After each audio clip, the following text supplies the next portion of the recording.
ating panalangin? Kayo ba? Naunahan mo ating panalangin?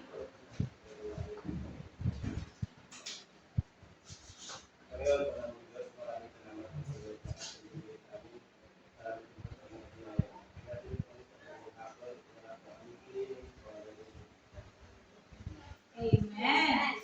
Ayan. Good morning, children.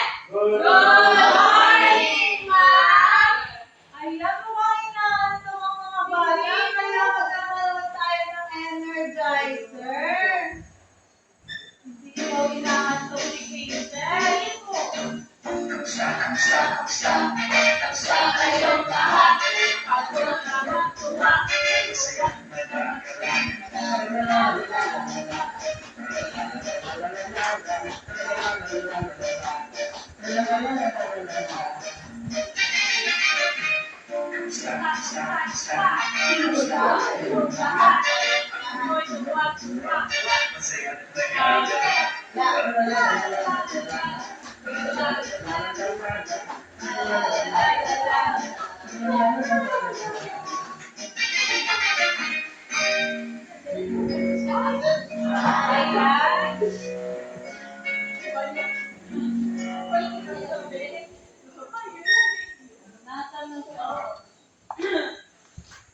Ayan, bago kayo mag-simboy, maaaring daw pakiayos na ng lumuan at pakilimot ng mga nakikita ninyo sa inyo. Sa ilalim ng inyo, upuan, maraming kalat, maaaring makikitulog ko na bago kayo mag-siupo, mga bata. Sa ilalim mo ng upuan. Ayan, pakipulot. Ate. Ayan, bakit late kaya mga bata? Teacher, naputo po kami. Ayan, kayo muna. At tayo rin ang sisimulan.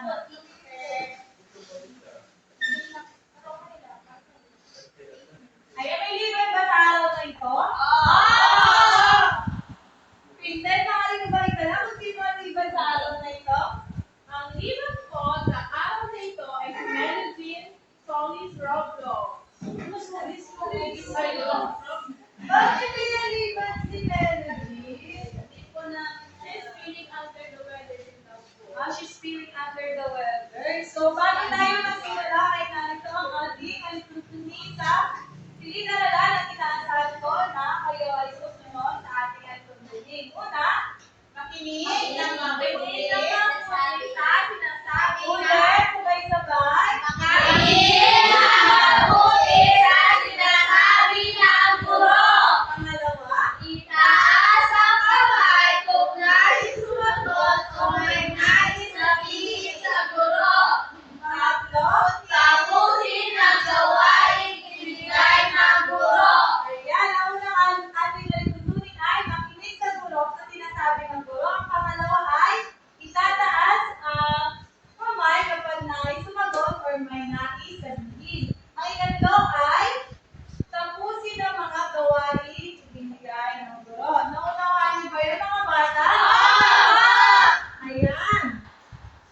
Tayo ngayon ay magkakaroon ng palitaran tungkol sa inyong sa ating tinalakay noong nakaraang araw. Maaari mo bang ibigay kung ano ang ating tinalakay noong nakaraang araw? Edwin? Ang tinalakay po natin noong nakarang araw ay tungkol sa mga hanap buhay o gawain sa ating bansa.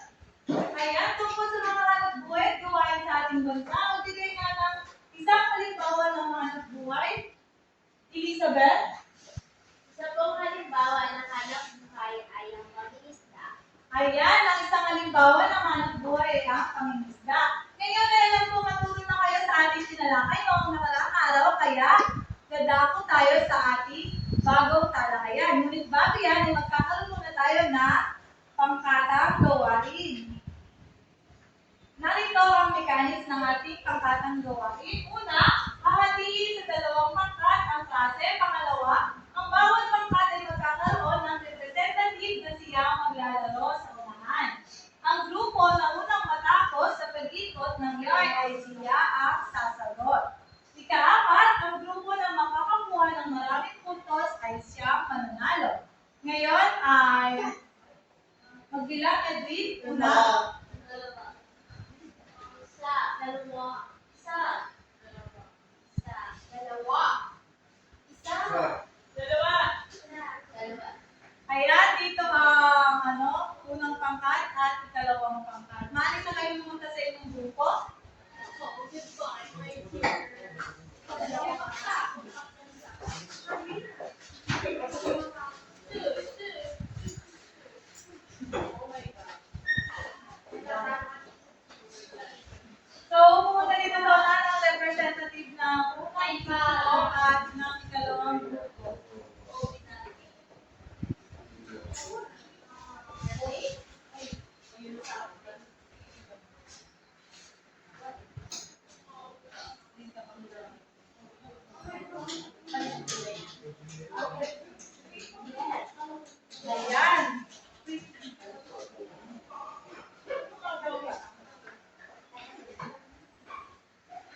Go.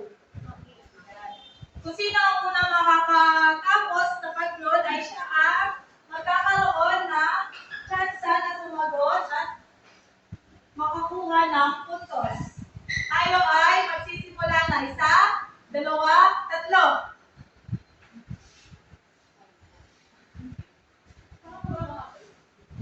Save lang yan.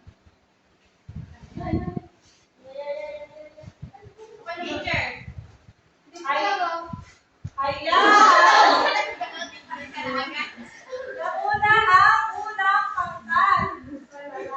Kaya sila ang magkakaroon ng chance na pakalawang pangkat. Nauna ang kalawang pangkat, kaya sila ang sasagot sa ating unang larawan. Opo.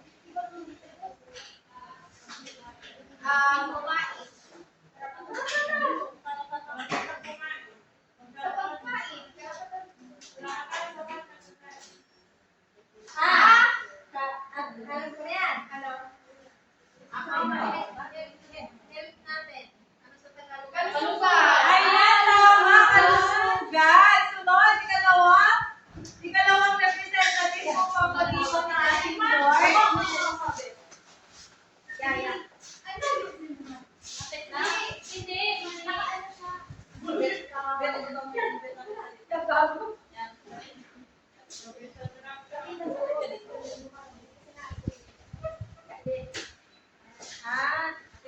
Ayan, tapos na ba? Tayo magsisimula na?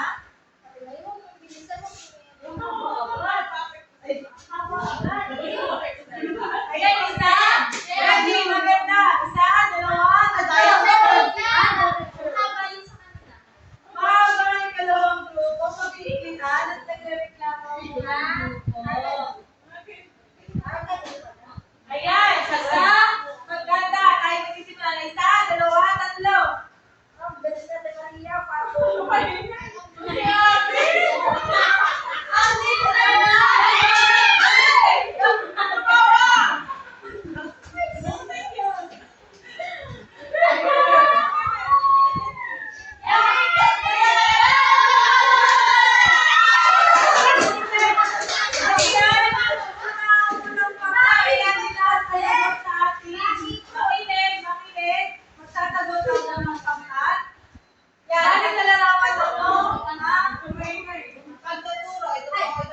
Edukasyon, tama!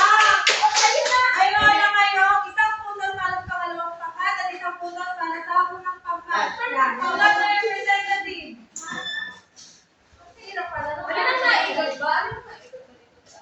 Hawakan mo, hawakan mo ayos. Ay! Ayan! Uy, di ganyan. Sandali lang, maayos na. Yan, hilahin mo.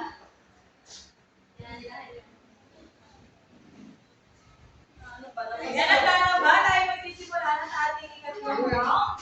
1, 2, 3.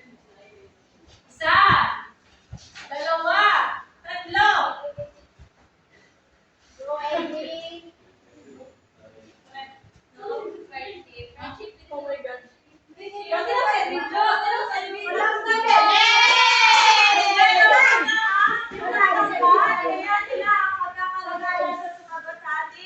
Ikatlong round. Ako po. Pagboto ang karapatan sa pagboto. Tama! Nagdagang puntos para sa unang pangkat. Another representative para sa ating round 4. Ako. Ban.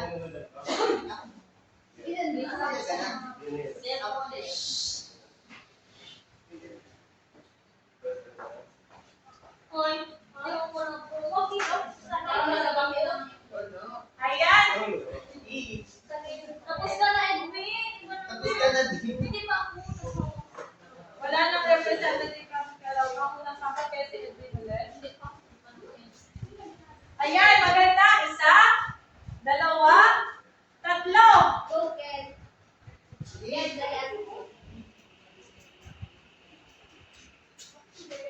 Diba? Sabi ko yun. Exercise.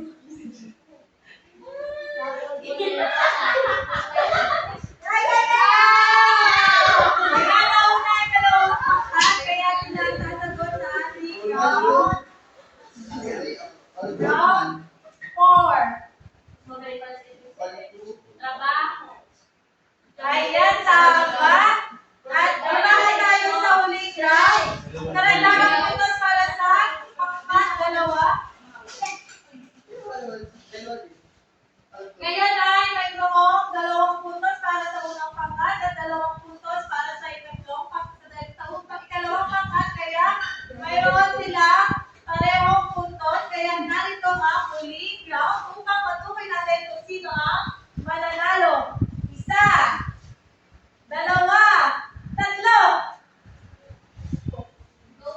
3.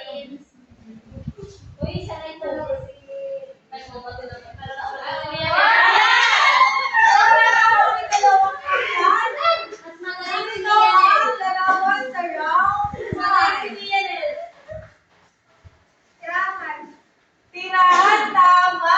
Karagdagang puntos para sa pangkat, 2. Kaya ang nanalo ay Group 2. Ayan, base sa ating ginawang gawain, ano sa palagay ninyo ang ating tatalakayin sa araw na ito? Yes, Nabea. Kasi mo sa ating ginawang aktibidad, sa tingin mo ba ang ating magtatalakayin sa araw na ito ay mga karapatan ng mga Pilipino? Ayan, may idea si Nabea, mga karapatan ng Pilipino. Edwin? Base po sa ating ginawang aktibidad, ang ating pong tatalakayin ay protocol sa mga karapatan ng tao. Yes. Sa tingin mo po ang ating magtatalakayin ngayon ay tungkol sa mga karapatan ng tao. Ayan, mahusay tungkol sa karapatang pantao. Bigyan natin si Natasha ng Boom Boom Club. Alam niyo ba kung ano ang Boom Boom Club? Mga bata. Kaya dahil di nyo alam, may didemo ni teacher sa inyo ang Boom Boom Club. Ganito lang ang iyon. 1, 2, 3. 1, 2, 3. Boom Boom Club. Ayan, kasi tayo lang lahat. Isa, dalawa, tatlo. 1, 2, 3. Boom Boom Club.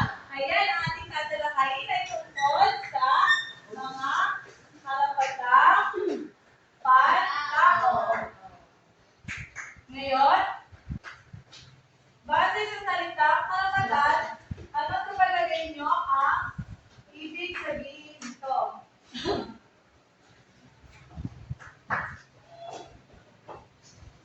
Princess. Sa tingin ko po, ang ibig sabihin ng karapatan ay isang uri na ito po yung karapatan kung saan ang bawat tao ay nagkakaroon ng karapatan na po o kalayaan na sa isang bagay, halimbawa na lang meron karapatan ng mabuhay, karapatan sa edukasyon, o karapatan pumasok sa eskwelahan.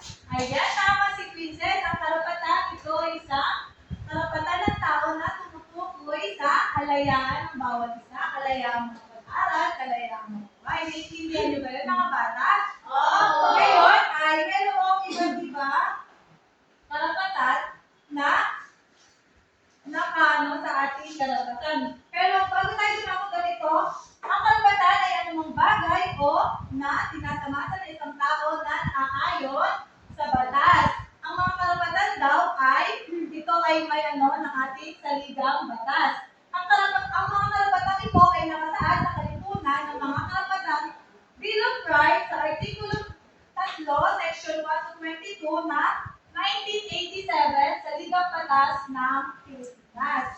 Sunod, yan, ang ating unang karapatan ay karapatang sibil. Ang karapatang sibil ay tumutukoy sa pagtatamasa ng mamamayan sa kapayapaan at kaligayahan sa buhay tulad ng mga sumusunod. Ayan, narito yung mga karapatang nakakaloob sa karapatang sibil. Narito ang karapatang mabuhay, karapatang magsalita, karapatang hindi mabilanggo dahil sa pagkakautang. Opo, pwede po yun. Sunod ay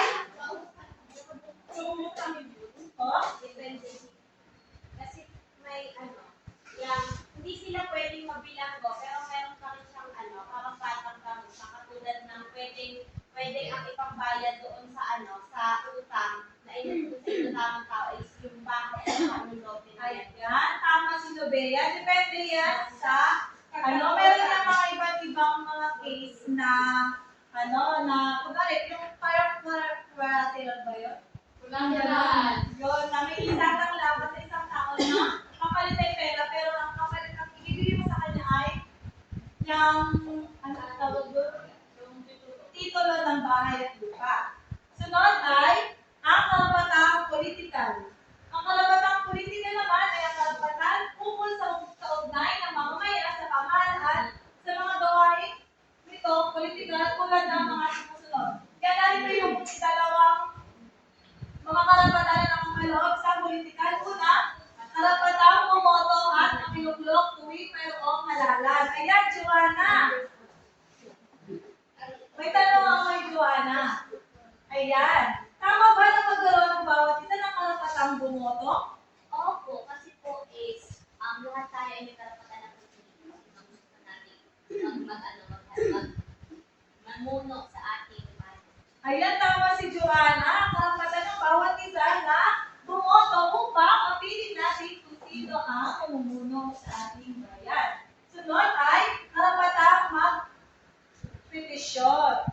At ang sunod ay karapatang panlipunan. So, sa karapatang panlipunan naman, ang karapatang panlipunan ay isang karapatan na makatutulong sa pangangalaga ng kapakanan ng mamamayan sa lipunan sa kanyang kinabibilangan at ito ay ang mga sumusunod. So, narito yung mga karapatan na nakakaloob sa karapatang panlipunan. Una, karapatang pumili ng reliyon. So, ang bawat tao ay may karapatang pumili at malayang pumili na kanilang magiging reliyon. Pangalawa, karapatang maglakbay. Ayan, ang bawat isa daw at ang bawat tao ay may karapatang maglakbay o mag-travel kung saan man gustong pumunta basta may pera. Sunod, karapatan sa lihim ng komunikasyon at residensya. Ang sunod na karapatan ay karapatang pangkabuhayan. So, ang karapatang pangkabuhayan naman ay makatutulong sa pangangalaga ng kapakanan ng kabuhayan ng mga mamamayan tulad ng mga sumusunod. So, narito yung mga karapatan na nakapaloob sa ating karapatang pangkabuhayan. Una, karapatan sa edukasyon. Pangalawa, karapatang pumili ng profesyon o hanap buhay. Karapatan sa pagmamayari. Sunod, karapatang bayaran ng wasto ang pribado at ari-arian na ginamit sa pamahalaan. So, ang sunod natin karapatan ay karapatan kapag nasasakdal. Alam niyo ba kung ano ang nasasakdal? Jenny. Kapag na kamay si Jenny. Kapag ikaw po ay magukulong. Ayan, karapatan kapag nasasakdal kapag ikaw ay makukulong. Yan, maaari pong bigyan ka ng gobyerno ng libreng abogado. Ayan, maaaring bigyan tayo ng ating gobyerno ng public attorney. Yun, para lang sa mga mahirap at wala kakayahang magbayad ng mahal na abogado. Pangatlo, ayan, yung sunod ay pangalawa, karapatang malaman ang kaso laban sa kanya. So kapag kayo ay pinasuhan, syempre, kailangan maging aware kayo na kung ano yung kaso na ikakaso sa inyo, hindi naman pwede na hulihin kayo basta-basta. Kailangan may warrant of arrest o kaya madalan kayo ng papel na mayroong nagsasampa sa inyo na kaso. Naiintindihan niyo ba? Oo! Sunod ay ang karapatan ng mga bata. So, ang karapatan ng mga bata ay ito, ay isang pandaigdigang kasunduan ng mga karapatan ng bata sa Universal Declaration of Children's Rights na binubuo ng samahan ng nagkakaisa sa bansa United Nations upang matugunan ang pag-abuso ng mga kabataan sa iba't iba panig ng mundo. So, narito yung mga karapatan na nasasakop na karapatan ng mga bata. Una, karapatang mabuhay. Ayan, ang bawat bata sa mundo daw ay mayroong karapatang mabuhay. Pangalawa ay magkaroon ng pangalan at national.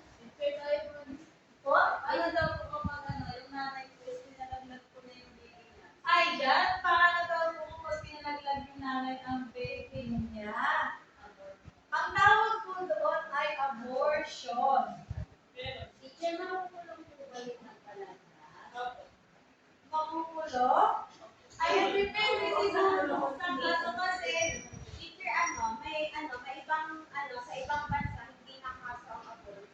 Opo, dahil sa ibang mayroong mga bansa na talagang naglilimit sila ng population, kaya mas okay sa kanila na nag-abort. So kaya pinaano din nila yun yung talagang mas inaano nila yung nagbibigay sila ng condom sa mga teenager, may mga ganun na. Sa school, may Tsaka teacher sa atin lang mahigpit yung abortion kasi yung ito na lumalabas. Yes, sa Catholic, nakakasalanan ang pumatay na bata.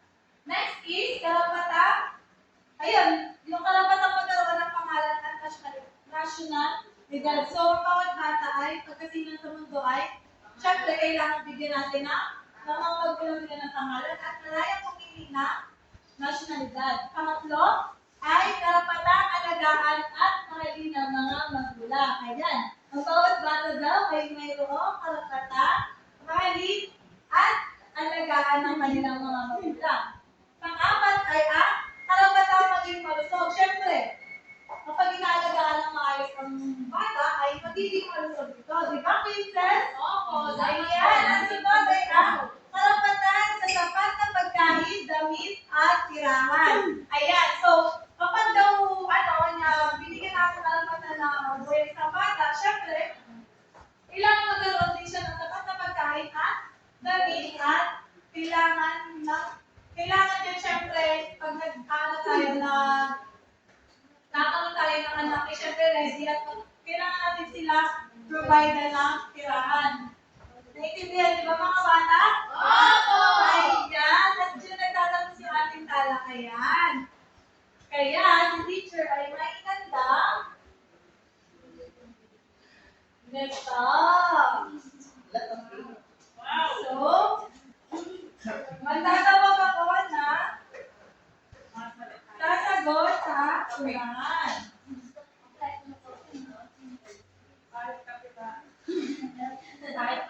Ayan.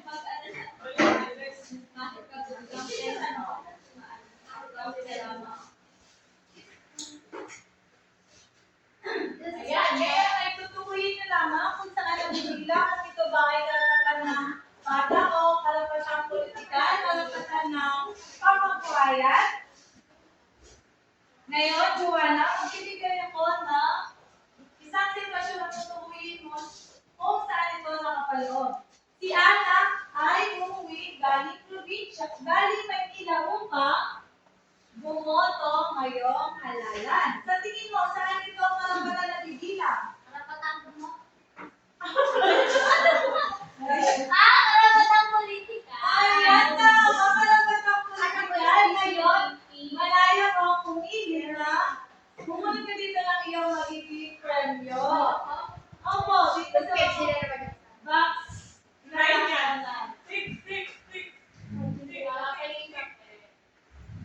Nine yan. Ano ang nagawin ko, Joanna? 8 na nabulog din na. Okay, sige, pangalawa. Nianel. Ngayon,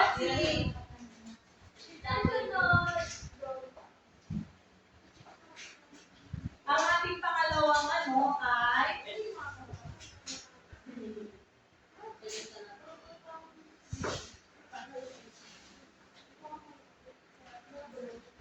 ayan, si Ana at si Pedro ay nagkaroon ng sukli. Kaya, binigyan niya ito ng sapat na tirahan at pagkain. Karapatan Sa tingin mo, saan ito nabibilang? Karapatan na? sa sapat na pagkain. Ay, karapatan. Ayan, karapatan ng mga bata. Karapatan ng mga bata na bigyan ng sapat na pagkain at tirahan. Ngayon, pumili ka ng iyong magiging gantimpala.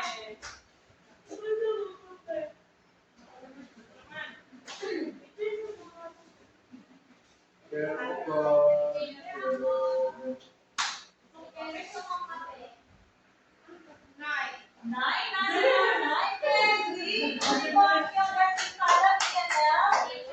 Ngayon ay katlo, si Jenny Joy.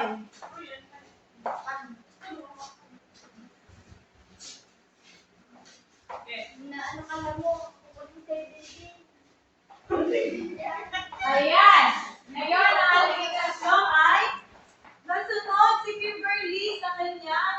nais na propesyon. Sa tingin mo, saan ito nabibilang? Karapatan sa edukasyon. Sa edukasyon sa Karapatang edukasyon?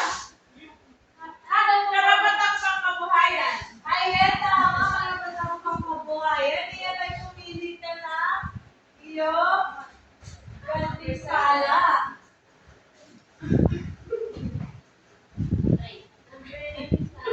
Seven niya. Number 5 natin tayo.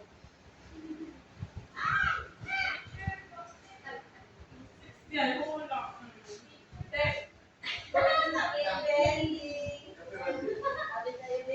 Ano? Pwede? Kenzie, ang nakuha na Kenzie. Wala siya. Ngayon, ating sinabibigay ko ay si Jomar ay nagkaroon ng karapatang magpiyansa laban sa kasong pananakit. Sa tingin mo, saan karapatan nabibilang ito? Si Jomar ay nagkaroon ng karapatang magpiyansa dahil karapatan na natasaktan, tama, ngayon ay pumili ka ng iyong pinagpala. Sunod, Elizabeth. Ayan.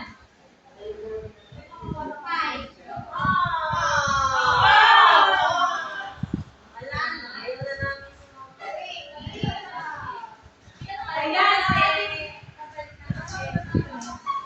ang sunod ay pinapakain ng masustansya ng gulay ni Nela ang kanyang mga anak. Sa tingin mo, saan ito nabibilang? Karapatan po ng mga bata. Ayan, karapatan ng mga bata, tama.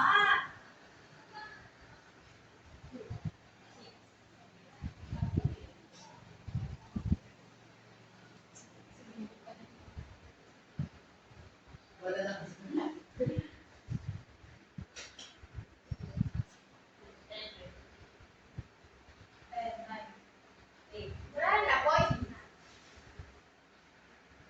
Ayan ang kanyang nakuha ay number 4.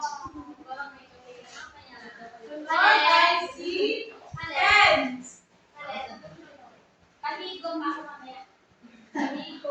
Kumuha ng, kumuha ng mahusay na abogado si Joanna upang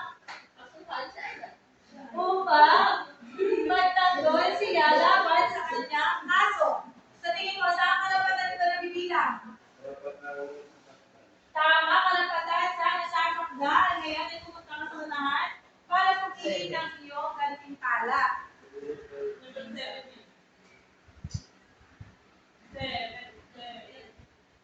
Hindi ka.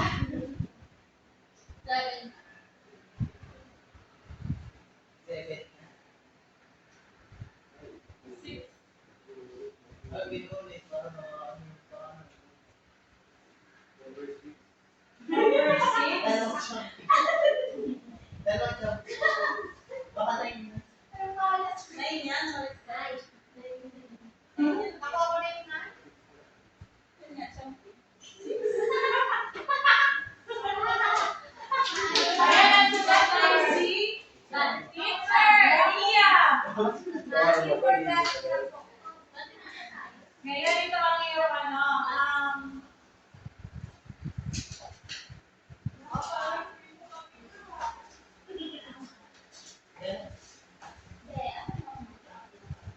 ayan, si Maria at si Pedro ay nagsilang ng isang sanggol. Kaya binigyan nila ito ng pangalan. Sa tingin mo, sa litong karapatan na bibilang? Ayan, karapatan ng mga bata, tama. Ngayon, pumili ka ng iyong gantimpala. Puro papel na pera. Ayan, ito ang susunod ay Abigail.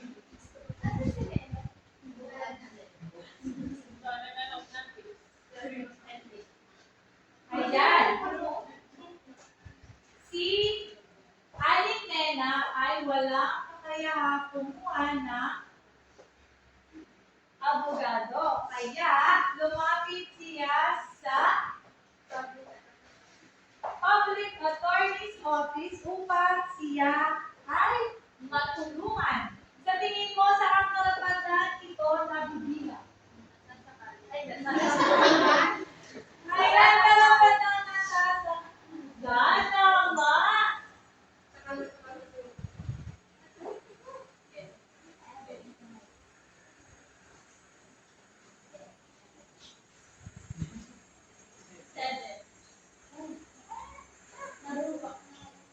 Ayan, ay nakuha ang cake. Ayan, sunod, Princess. Uy, Ako lang.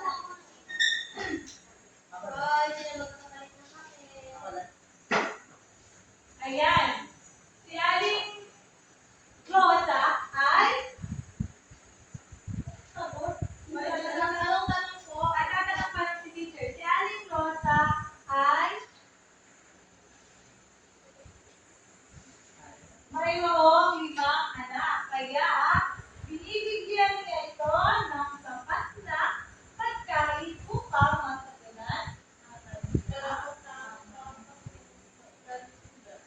Ayan, tama. Kalamatang pangkalusugan. Kaya pumili ka ng iyong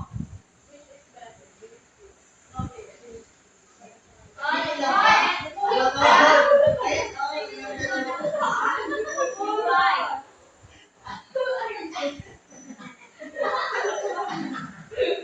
Ano po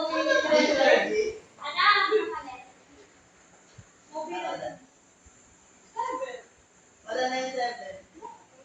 Yung 3 na lang. Ay, siguro yung sa hindi. Ngayon uli ay si Edwin. Ay, mas better yung ano lang. Ayan. Si Joanna ay mayroong 500 na pagkakautang sa kanyang kaibigan na Denia. Ngayon, sila Nanabayaran niya na kayo. ay ngayon, saan? Si Joanna ay mayroong utang na 500 piso ay Mianet. Sabi na yaran niya. Ngunit siya, Joanna, ngunit siya, kaya si Mia ay nagsampa ng kaso laban sa kanya. Dahil sa hindi ito pagbayad. Ngunit, si Joanna ay hindi makukulong sa kanyang pagkakautang. Sa tingin mo, saan karapatan nito nabibilang? Karapatang civil. Ayan, karapatang sibil. Gawin mo ang muling gantimpala. Ayan, at dahil na lang po matuto kayo sa ating tinalakay, magkakaroon tayo ng maikling pagsusulit. Pwede kumuha na. Opo, pwede pong kumuha ng ballpen.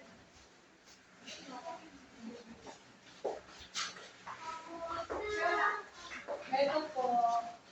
Ayan, tahimik na sumagot at huwag makikipag-usap at huwag mamulat sa katabi. Naintindihan niyo ba? Oo.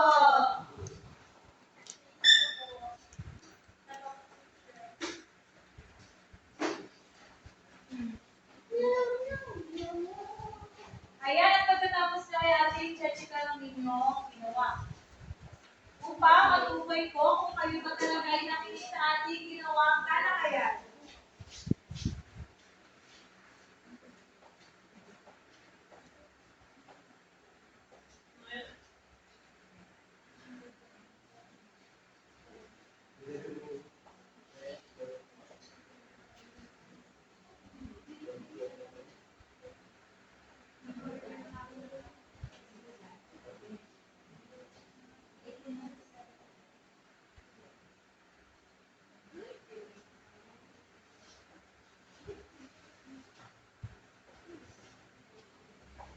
Huwag makikipag-usap sa katabi.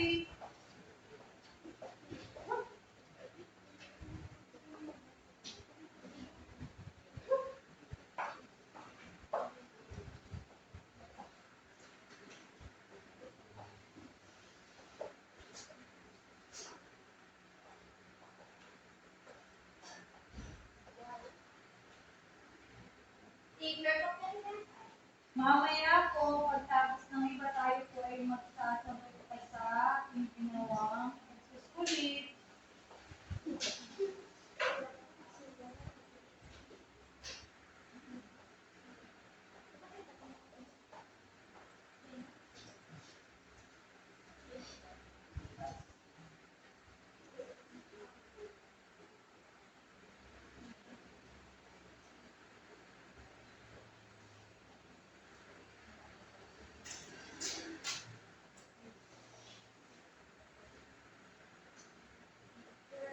Po.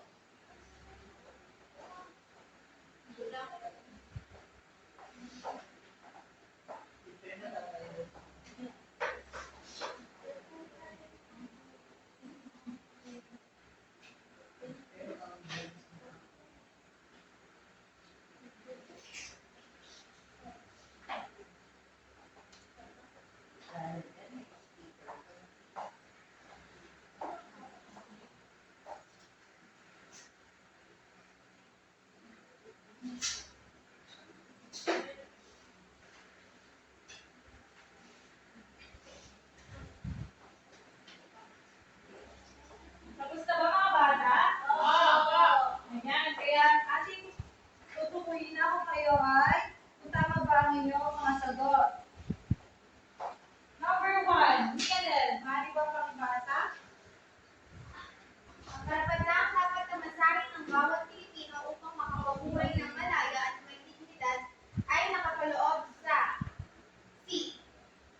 1987 sa inyong patan. Ayan, tama, letter C. Nakuha niyo ba ang tamang sagot sa number 1? Ayan, ikalawa, Andrea.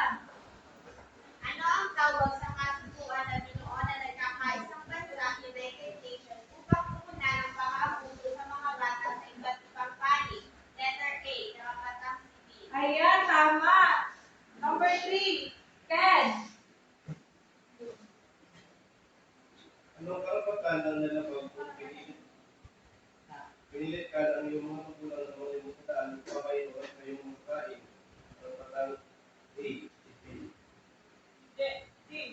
Bata. Ayan, letter Pinili? Letter A. Ngayon, ay dumako tayo sa number 4. Maria. Ano ang tawag sa kasunduan na binubuo na nagkakaisang bansa, United Nations, upang pulunan ang pang-aabuso sa mga bata sa iba't ibang panig ng mundo? Letter A po.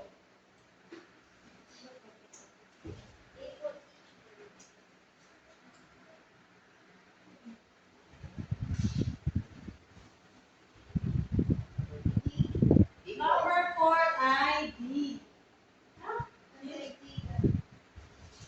United Nations. Nandiyan yung kanina sa ating unang slide. Nandito kayo na. Ayan, number 5, Edwin. Namatay ang ina, ang ama at ina ni Julie sa isang aksidente nang siya ay 10 taong gulang pa lamang. Pinutok siya ng kanilang kapitbahay, tinuring na anak. Tunay na anak, anong karapatan ang pinakita? Letter D po, karapatan ng mga bata. Ayan, tama. Letter B, karapatan ng mga bata. Ayan, sino nakakuha ng perfect score? Ayan, maaari bang pakipasa na? At isulat niyo ang ating assignment note sa inyong assignment notebook ang inyong hanggang